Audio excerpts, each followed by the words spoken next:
नमस्कार, आप देख रहे हैं ब्रेकिंग बिहार। 13 और 14 दिसंबर को जिस प्रकार से देश के बड़े उद्योगपतियों का जुटान यहां पटना में हुआ और कई तरह के इन्वेस्टमेंट के प्लान सामने आए, कई हजार करोड़ का निवेश की बात सामने आई और सबसे महत्वपूर्ण बात रहा कि जिस अडानी को लेकर के लगातार महागठबंधन के नेता हमलावर रहे हैं, वहीं कल जब अडानी ग्रुप के प्रणव अडानी ने जिस प्रकार से मुख्यमंत्री नीतीश कुमार के सामने निवेश की बात की, मुख्यमंत्री नीतीश कुमार की प्रशंसा की, दोनों जिस प्रकार से बातें कर रहे थे, निश्चित तौर पर लगा कि बिहार में माहौल बदल रहा है और अडानी ग्रुप जो है अच्छा खासा निवेश करेगा जिससे बिहारियों को लाभ भी होगा। लेकिन आपने एक चीज देखा होगा, जब से पूर्व मुख्यमंत्री जीतन राम मांझी महागठबंधन से हटे हैं, मुख्यमंत्री नीतीश कुमार का जब से साथ छोड़े हैं, लगातार मुख्यमंत्री नीतीश कुमार पर हमलावर रहे हैं और अब उनके पुत्र पूर्व मंत्री संतोष सुमन भी इस अभियान में कूद पड़े हैं। लगातार डेली कुछ ना कुछ ट्वीट करके सरकार के विषय में बताते रहते हैं, उसकी कमियों की ओर इशारा करते हैं। और कल जिस प्रकार से उद्योगपतियों का जुटान हुआ, उसमें तेजस्वी यादव जो कि विशिष्ट अतिथि के तौर पर आमंत्रित थे, तेजस्वी यादव उस मीटिंग में नहीं गए। किस कारण से नहीं गए तो तेजस्वी यादव ही बता सकते हैं, लेकिन इसको लेकर के आरजेडी के नेताओं ने भी किसी प्रकार का कोई बयान नहीं दिया है। वैसे में पूर्व मंत्री संतोष सुमन ने तंज कसा है, क्या कुछ कहा है आपको सुनाते हैं। उप मुख्यमंत्री ग्लोबल बिजनेस समिट में नहीं गए, लगता है कि विज्ञापन में सिर्फ चचा का फोटो देखकर भतीजा रूठ गए। एक युवा अगर ऐसे मुंह छिपाए फिरेगा तो फिर दुनिया में क्या संदेश जाएगा। ये तालमेल की सरकार है कि घालमेल की, पता ही नहीं चल रहा।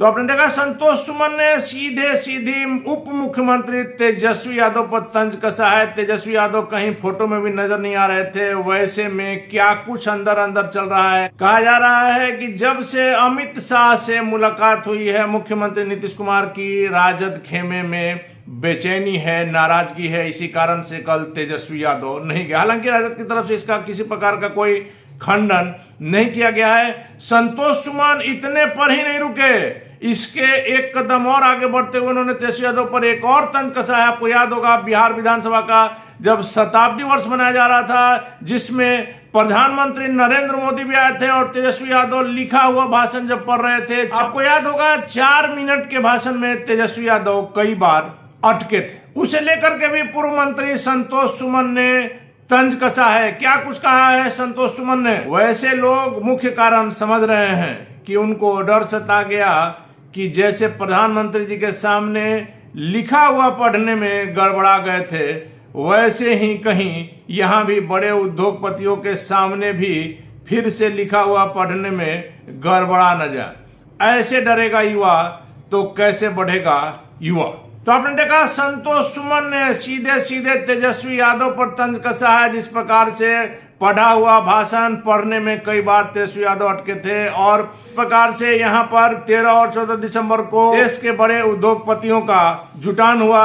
मुख्यमंत्री नीतीश कुमार की पहल पर लगातार इन्वेस्टर का रुख बिहार में हो रहा है। आपने देखा अभी 2 दिनों पहले जिस प्रकार से बीटा में ब्रिटानिया की जो फैक्ट्री थी उसका उद्घाटन किया था मुख्यमंत्री नीतीश कुमार ने।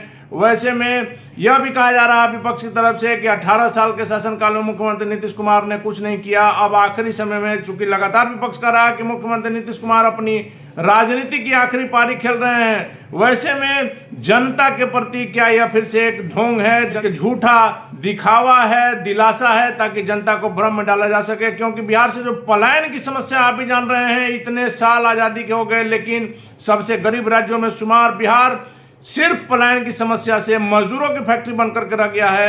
या अगर यहाँ किसी प्रकार की कोई फैक्ट्री लगती, कोई कल कारखाना लगता तो निश्चित तौर पर यहाँ के युवकों को बाहर में रोजगार के लिए नहीं जाना पड़ता। वैसे में जब से गृह मंत्री अमित शाह के साथ मुख्यमंत्री नीतीश कुमार की मुलाकात हुई है, कहा जा रहा है कि आरजेडी में बेचैनी है, नाराजगी है और कल तेजस्वी यादव किस कारण से नहीं आए, इसको भी बल मिलता है कि कहीं ना कहीं कुछ बात है। वैसे बिहार की राजनीति में महागठबंधन में आगे क्या होगा देखना काफी महत्वपूर्ण होगा। फिलहाल बने रहे ब्रेकिंग बिहार से।